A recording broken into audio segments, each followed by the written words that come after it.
कहानी अच्छे पुराने दिनों से शुरू होती है जब इंसानों के पास बिजली थी। शिकागो में एक युवा चार्ली ट्यून्स देख रहा है। छोटा डैनी आईपैड के साथ खेल रहा है, जबकि उनकी मां रेचेल फोन पर चैट कर रही है।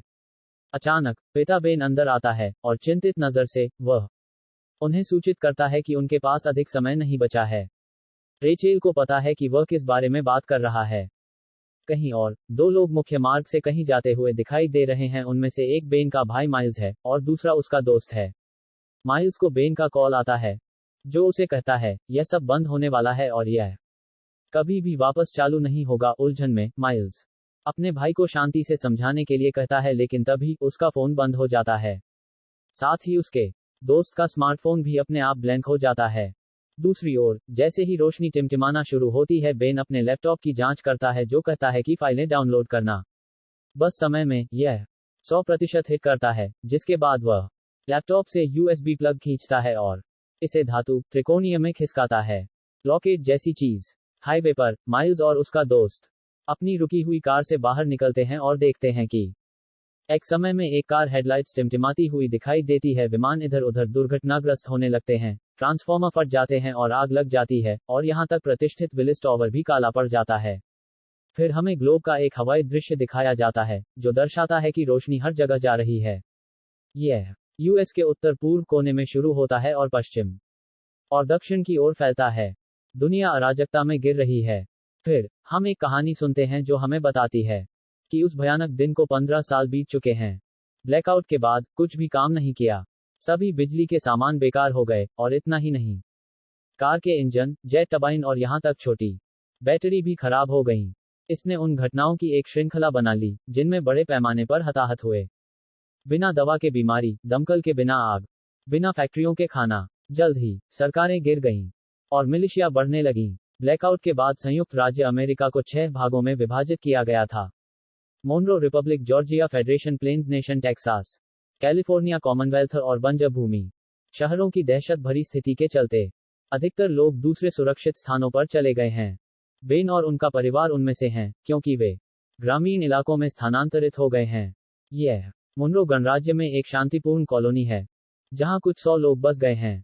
यह पता चला है कि बेन की पत्नी रेचेल का कुछ साल पहले निधन हो गया था, और अब वह मैगी नाम के एक ब्रिटिश डॉक्टर को डेट कर रहा है। बच्चे डैनी और चार्ली भी अब बड़े हो गए हैं, लेकिन डैनी अकेले होने की चपेट में है क्योंकि उन्हें गंभीर अस्थमा है। एक दिन जब चार्ली अपने भाई के साथ जंगल में होती है, तो उसे एक परित्यक्त आरवी मिलता है। जिज्ञासु, वह अंदर जाती है और उसे एक मिनी फ्रिज मिलता है जो उसे कुछ याद दिलाता है। ब्लैकआउट के कुछ मिनट बाद उसके माता पिता ने उसे पिघलने वाली सभी आइसक्रीम खाने दी, क्योंकि वह आखिरी आइसक्रीम होगी जो उसके पास थी। कुछ दिनों बाद जब चार्ली जंगल में अपने सामान्य अभियानों में से एक पर निकली, तो मोनरो गणराज्य की मुख्य सैन्य शक्ति मिलिशिया कॉलोनी के अंदर आता है। मिलिशिया के सदस्यों के रूप में उनकी पहचान करने के लिए उनकी कलाई पर मोनरो गणराज्य का प्रतीक ब्रांडेड है। चूंकि यह समझौता मोनरो गणराज्य में स्थित है, इसलिए निवासियों का दायित्व है कि वे अपनी फसल को कर के रूप में दें। हालांकि बेन जानता है कि यह सिर्फ एक टैक्स से जुड़ा मामला नहीं है। यह महसूस करते हुए कि कुछ बुरा होने वाला है, वह अपने अच्छे दोस्त हारून के पास जाता है और उसे लॉकेट सौंपता है, जिसमें वह USB होता है जिसे हमने पहले देखा था। वह उसे लॉकेट को सुरक्षित रखने के लिए कहता है। फिर मिलिशिया समूह के कप्तान मेजर टॉम नेविल बेन को उनके साथ आने के लिए कहते हैं। माइल्स अपने भाई के बारे में भी पूछता है, लेकिन बेन जवाब देते हैं कि वे 15 वर्षों में नहीं मिले हैं। जैसा कि हर कोई डर से देखता है, मिलिशिया जाने की तैयारी करता है, लेकिन तभी डैनी धमकी देता है कि वह उसके पिता को जाने दे। बेन स्थिति को शांत करने की कोशिश करता है, लेकिन कोई फायदा नहीं हुआ। दुर्भाग्य से सबसे पहले उसे गोली मारी जाती है, और इस वजह से डैनी एक दुश्मन को मार गिराता है। जल्द ही ग्रामीण भी मिलिशिया पर हमला करना शुरू कर देते हैं, लेकिन उनका कोई मुकाबला नहीं है। कई लोगों के मारे जाने के बाद टॉम और उसकी सेना आखिरकार चले जाते हैं, लेकिन डैनी को अपने साथ बंधक बना के ले जाते हैं। थोड़ी देर बाद चार्ली आखिरकार आता है और अपने पिता को खून से लथपथ पाता है। अपनी अंतिम सांसों के साथ वह उसे सूचित करता है कि डैनी का मिलिशिया द्वारा अपहरण कर लिया गया है, और अब उसे पुनः प्राप्त करने की उनकी एकमात्र आशा माइल्स है, जो शिकागो में रह रहा है। चार्ली उससे रुकने के लिए विनती करता है, लेकिन बेन उसे मरने से पहले चाचा माइल्स को खोजने के लिए कहता है। उम्मीद है चार्ली इस घटना से तबाह हो गई है, लेकिन उसके पास शो करने का समय नहीं है। वह अपना सामान पैक करता है और अकेले बाहर जाने के लिए तैयार हो जाता है, लेकिन एक चिंतित मैगी और हारून भी उसके साथ शामिल होने का फैसला करते हैं। चार्ली को बहुत निराशा होती है। तीनों खतरनाक इलाकों से पूरे दिन यात्रा करते हैं और एक दूसरे के साथ घनिष्ठ बंधन बनाते हैं। अगली सुबह जब चार्ली पानी लाने के लिए पास के एक झरने की ओर जाती है, तो उसे नेट नाम का एक खतरनाक दिखने वाला आदमी मिलता है। चूंकि ब्लैकआउट के बाद दुनिया पूरी तरह से अराजकता में डूब गई है, इसलिए हर नए व्यक्ति को एक खतरा माना जाता है। लेकिन सौभाग्य से नेट बस उसका नाम पूछता है और उसे जाने देती है। उस शाम चार्ली और उसके समूह को एक परित्यक्त विमान मिलता है और वह अंदर सोने का फैसला करता है। लेकिन दुर्भाग्य से यह मैला ढोने वालों के एक समूह का ठिकाना बन जाता है। ठगों ने तीनों को चाकू की नोक पर पकड़ लिया और उनमें से एक चार्ली को ले गया। खतरे को भांपते हुए मैगी ने बड़ी चतुराई से दूसरे ठगों को विस्की पिलाई, जिसे उसने पहले जहर दिया था, और जैसे ही वे ऐसा करते हैं, वे दम तोड़ देते हैं। दूसरी ओर अंतिम ठग चार्ली के साथ अपना रास्ता बनाने की कोशिश करता है, लेकिन तभी नेट समय पर आ जाता है और उसे बचा लेता है। अगली सुबह वह समूह के साथ जाता है क्योंकि यह पता चलता है कि वह भी शिकागो जा रहा है। मैगी टीम में नए सदस्य के बारे में उलझन में है और चार्ली को चेतावनी देती है कि उन्हें किसी पर भरोसा नहीं करना चाहिए, लेकिन बाद वाला उसे याद दिलाता है कि हर कोई बुरा नहीं है। कहीं और जब मेजर टॉम और उसकी सेना आराम कर रही होती है, डैनी खुद को उसकी बेड़ियों से मुक्त कर लेता है और भाग जाता है। वह पूरी रात दौड़ता है और मिलिशिया से बहुत दूर हो जाता है, लेकिन अंततः अस्थमा के दौरे के कारण एक घर के पास गिर जाता है। कुछ घंटों बाद वह घर के अंदर उठता है और देखता है कि एक महिला उस पर अपनी राइफल की ओर इशारा कर रही है। वह अपना परिचय ग्रेस के रूप में देती है और पूछती है कि वह यहाँ कैसे आया। डैनी ने जवाब दिया कि उसका अपहरण कर लिया गया था, और यह सुनकर महिला ने आखिरकार अपने गार्ड को नीचे कर दिया। वह उसे एक अस्थमा पंप भी देती है, जिसका उल्लेख है कि यह उसके दिवंगत बेटे का है।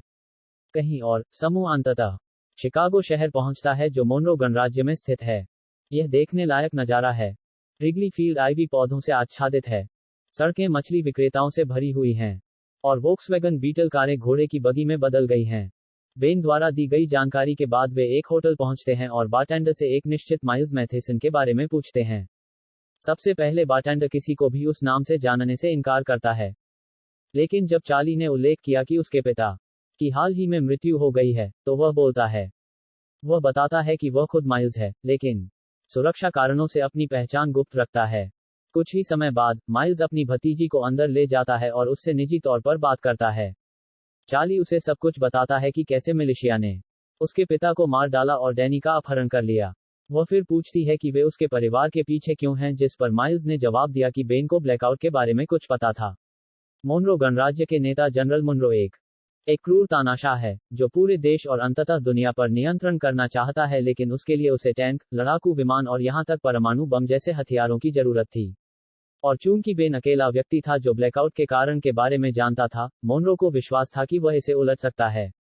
यह सब सुनकर चार्ली अपने भाई के बारे में और भी अधिक चिंतित हो जाती है और अपने चाचा से उसकी मदद करने के लिए कहती है, लेकिन आश्चर्यजनक रूप से वह मना कर देता है। उनका दावा है कि मिशन बहुत जोखिम भरा है और इसके लिए लड़ने लायक नहीं है। परेशान होकर चार्ली अपने समूह में वापस जाती है और जाने के लिए तैयार होती है। उसे परेशान देखकर एक ओवरप्रोटेक्टिव नेट माइल्स का सामना करता है और लगभग एक लड़ाई में पड़ जाता है, लेकिन इसके बजाय उसकी कलाई से उसकी पहचान उजागर हो जाती है। यह पता चला है कि नेट भी मोनरो मिलिशिया का सदस्य है, और वह चार्ली और समूह का अनुसरण कर रहा था ताकि वह माइल्स तक पहुंच सके। हर कोई रहस्योद्घाटन से स्तब्ध है, लेकिन इससे पहले कि वे कार्रवाई कर पाते, नेट भाग जाता है। अपने स्थान से समझौता किए जाने के बावजूद माइल्स ने भी अपना ठिकाना छोड़ने से इनकार कर दिया है। उनका दावा है कि अगर उन्हें ऐसा करना पड़ा तो वह अकेले मिलिशिया का सामना करेंगे। चार्ली और समूह उसकी मदद करने की पेशकश करते हैं, लेकिन माइल्स उन पर चिल्लाते हैं, उन्हें जाने के लिए मजबूर करते हैं। कुछ ही समय में नेट सहित मिलिशिया की एक बड़ी सेना वहां पहुंच जाती है और मीलों से लड़ने लगती है, लेकिन संख्या से अधिक होने के बावजूद वह एक एक करके दुश्मनों को मारने के लिए अपने अविश्वसनीय तलवार कौशल और चपलता का उपयोग करता है। जल्द ही चार्ली और गिरोह भी वापस आ जाते हैं और लड़ाई में शामिल हो जाते हैं, जिससे यह थोड़ा और भी अधिक हो जाता है। अराजकता के बीच मिलिशिया का एक सदस्य चार्ली को मारने की कोशिश करता है, लेकिन आश्चर्यजनक रूप से नेट भागने से पहले उसे बाहर निकाल देता है। थोड़ी देर बाद माइल्स मिलिशिया समूह के कप्तान को मार देता है और अंततः लड़ाई समाप्त कर देता है। फिर वह डैनी को खोजने के लिए चार्ली और अन्य लोगों के साथ शामिल होने के लिए सहमत होता है, जिससे सभी उत्साहित हो जाते हैं। इसके बाद माइल्स के पास ब्लैकआउट की रात के बारे में एक फ्लैशबैक है। पूरी दुनिया में अंधेरा हो जाने के बाद वह अपने दोस्त के साथ अपनी कार से बाहर निकलता है। फिर वे अपने मरीन कॉर्प्स बेस पर लौटते हैं, यह खुलासा करते हुए कि उनमें से 2 मरीन हैं। वहां मित्र के टैटू का एक फ्लैश मिलिशिया के प्रतीक के समान शैली में एक एम से पता चलता है कि माइल्स का दोस्त कोई और नहीं बल्कि मोनरो गणराज्य के वर्तमान नेता सेबस्टियन मोनरो हैं। और मेजर टॉम और उसके आदमी डैनी के पद चिन्हों का अनुसरण करते हैं और ग्रेस के घर के बाहर पहुंचते हैं। शुरुआत में दयालु महिला लड़के को बचाने की कोशिश करती है, लेकिन जब मेजर टॉम उसे जान से मारने की धमकी देता है तो वह एक तरफ हट जाती है। इसके साथ ही मिलिशिया घर के अंदर घुस जाते हैं और डैनी को फिर से पकड़ लेती है। उनके चले जाने के बाद ग्रेस गुप्त रूप से तहखाने में जाती है और अपना लटकन निकालती है, जो हारून के समान है जब वह इसे दबाती है। आश्चर्यजनक रूप से कमरे के अंदर एक लाइट बल्ब चमकने लगता है। ग्रेस फिर पेंडेंट को अपने अस्थायी कंप्यूटर में प्लग करती है और किसी के साथ चैट करना शुरू कर देती है। दूसरी तरफ के लड़के को राहत मिली कि मिलिशिया ने उसके रहस्य को नहीं पकड़ा। वर्तमान में वापस माइल्स समूह को एक सराय में ले जाता है। वह नोरा नाम के एक पूर्व सहयोगी की तलाश कर रहा है जो कथित तौर पर विस्फोटक बनाने में माहिर है। माइल्स चार्ली से कहते हैं कि अगर उन्हें डैनी को बचाना है तो उन्हें नोरा जैसे कुशल फाइटर की जरूरत है। मधुशाला में कुछ उदार शिकारी उस पर अचानक हमला कर देते हैं, लेकिन एक बार फिर वह उन्हें हरा देता है। फिर वह एक आदमी का गला घोंट देता है और उसे नोरा की लोकेशन बताने के लिए मजबूर करता है। यह पता चला है कि उसे मिलिशिया ने पकड़ लिया है और वर्तमान में एक दास के रूप में काम कर रही है। रात में माइल्स अकेले यात्रा पर जाने का फैसला करता है, यह दावा करते हुए कि यह बहुत खतरनाक है। फिर वह बाकी समूह को लोवेल, इंडियाना में ठीक 2 सप्ताह में मिलने के लिए कहता है। हालांकि अगली सुबह जब मैगी और हारून जागते हैं तो उन्हें पता चलता है कि जिद्दी चार्ली ने भी छोड़ दिया है, जिससे उनकी झुंझलाहट काफी बढ़ गई है। बिना किसी विकल्प के छोड़ दिया गया हारून आखिरकार मैगी को वह पेंडेंट दिखाता है जो बेन ने उसे दिया था। वह यह भी बताता है कि बेन ने उसे ग्रांट पार्क, इलिनोइस में ग्रेस नामक एक महिला से मिलने का निर्देश दिया था। हालांकि दोनों अभी भी चार्ली के बारे में चिंतित हैं। वे मानते हैं कि वह ठीक हो जाएगी और इसके बजाय ग्रेस को खोजने के लिए ग्रांट पार्क जाएंगे। रास्ते में दोनों इस बारे में बात करते हैं कि कैसे अनुग्रह पृथ्वी पर ऊर्जा को वापस लाने और उत्साहित होने की कुंजी हो सकता है। दूसरी ओर जब मेजर टॉम अपनी सेना को वापस उनके बेस की ओर ले जा रहे हैं तो एक गोली चलने की आवाज सुनाई देती है। इसलिए जब तक वह एक छोटे से घर तक नहीं पहुंच जाता तब तक वह पाठ्यक्रम बदलता है और ध्वनि का अनुसरण करता है। यह पता चला है कि इस मुनरो गणराज्य में नागरिकों के पास बंदूकें और गोला बारूद नहीं हो सकते। यही कारण है कि हर कोई क्रॉसबो और अन्य शॉर्ट रेंज हथियारों का उपयोग करता है। एक बयान देने के लिए मेजर टॉम ने घर के मालिक को अपने सभी हथियार छोड़ने की धमकी दी, यह महसूस करते हुए कि वह वैसे भी मारा जाएगा। आदमी खुद को गोली मारने से पहले टॉम के एक आदमी को गोली मार देता है। जैसा कि यह सब होता है एक डरा हुआ डैनी देखता है। मिलिशिया के अड्डे पर हमें औपचारिक रूप से जनरल मुनरो से मिलवाया जाता है। वह इस क्रूरता के पीछे मुख्य बुराई है और विश्व प्रभुत्व के लिए तरस रहा है। मुनरो एक नागरिक से हथियारों के भंडारण के बारे में पूछताछ करता है, लेकिन जब डरा हुआ आदमी जवाब नहीं देता है तो वह उसे बेरहमी से खत्म कर देता है। बाद में वह एक कमरे में प्रवेश करता है और अपने एक कर्मचारी के पास जाता है। वह बेन की पत्नी रेचेल होने का पता चला है, जिसे हर कोई मरा हुआ मानता है। मुनरो इस खबर को तोड़ता है कि बेन का निधन हो गया है और यह सुनकर राहेल काफी परेशान हो जाती है। इस बीच चार्ली पूरे दिन जंगल में घूमती है और अंत में अपने चाचा को ढूंढती है।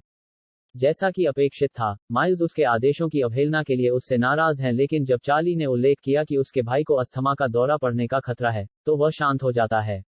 जल्द ही दोनों को बड़ी संख्या में दास मिलते हैं जो स्पष्ट रूप से एक हेलीकॉप्टर ले जा रहे हैं। यह पता चलता है कि जनरल मुनरो इतना निश्चित है कि किसी दिन ऊर्जा वापस आएगी कि उसने पहले से ही विश्व प्रभुत्व के लिए खुद को तैयार करना शुरू कर दिया है। गुलामों में नोरा भी है, लेकिन उसे बचाना मुश्किल होगा क्योंकि कई गार्ड हैं, जिनमें से एक के पास स्नाइपर राइफल है।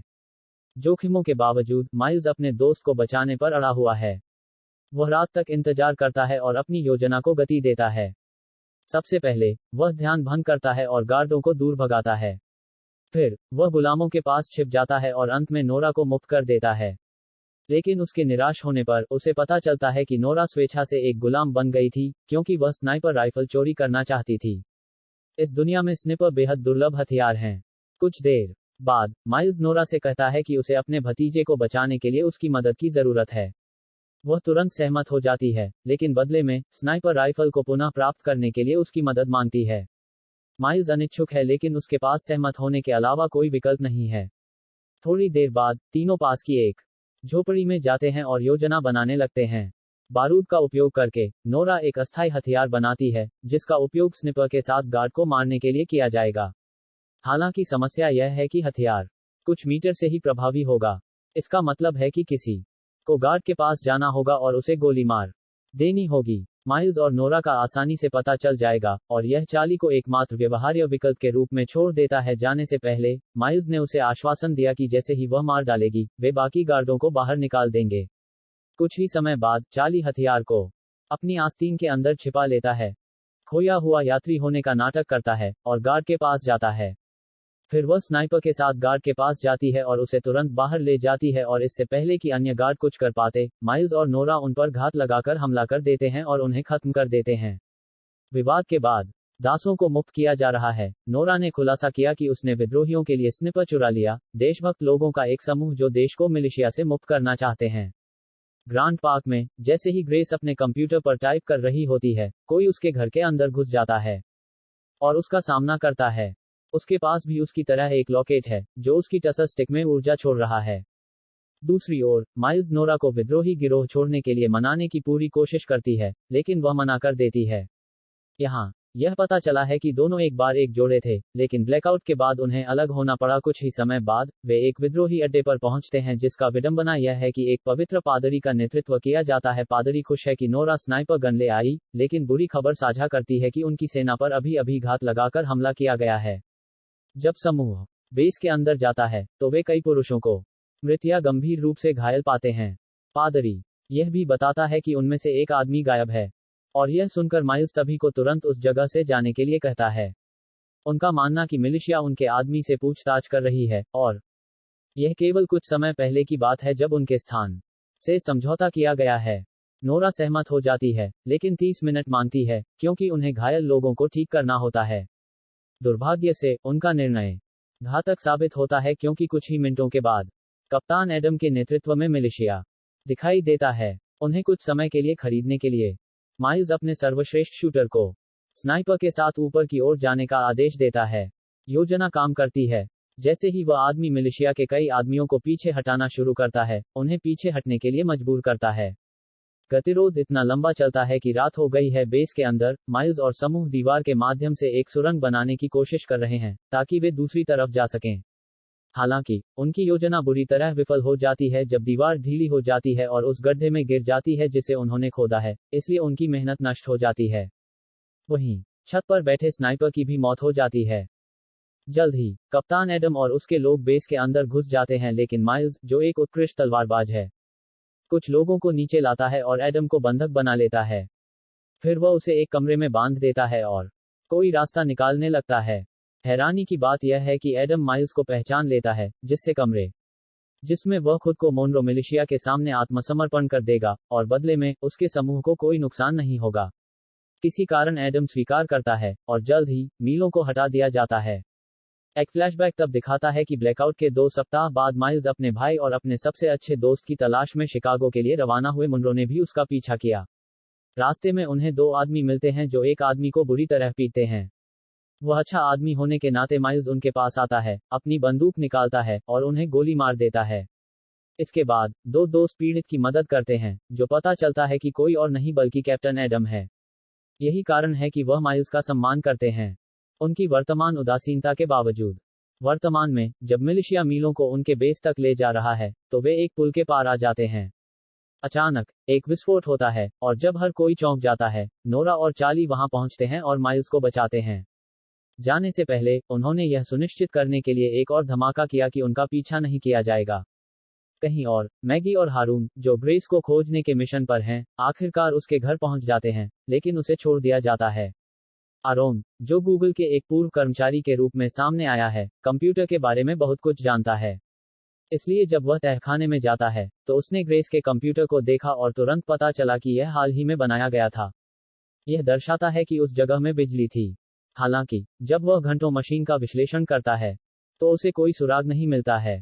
थक हार कर हारून ऊपर जाता है और मैगी के साथ अपनी निराशा साझा करता है। तभी उसका पेंडेंट चमकने लगता है और पास का एक हेडफोन एक गाना बजाना शुरू कर देता है। एपिसोड खत्म होता है जब मैगी के आईफोन में भी जान आ जाती है, जिसकी वजह से वह सालों बाद अपने बच्चों को देखती है।